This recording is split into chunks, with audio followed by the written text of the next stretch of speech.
hænder til børn og ældre. Ældre har ret til at komme i bad 2 gange om ugen. De har ret til at komme ud i det fri og ret til rengøring hver 14. dag. Det vil vi gøre for dem. Der skal være tid nok til børnene i daginstitutionerne.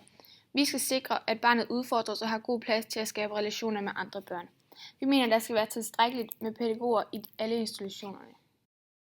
Det skal være gratis at gå til tandlæge, og vi vil sørge for, at flere får en uddannelse.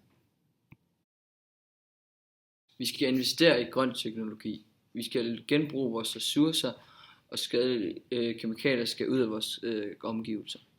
Vi vil være med til at forbyde deres farlige stoffer. Vi skal skåne naturen, have sundere fødevarer og have rent vand. Derfor ønsker vi, at alt landbrug på sigt skal være økologisk. Samtidig ønsker vi, at alle økologiske fødevarer skal fritages for moms, så det bliver billigere. Styr redningsarbejdet for både flygtningerne i Middelhavet, og vi skal fordele flygtningene i Europa fair. Flygtninge skal kunne få deres børn og ægtefæller til Danmark. Der skal være lavere skatte for dem, der modtager lavere indkomster. Der skal være højere skatte på formuer og højere indkomster.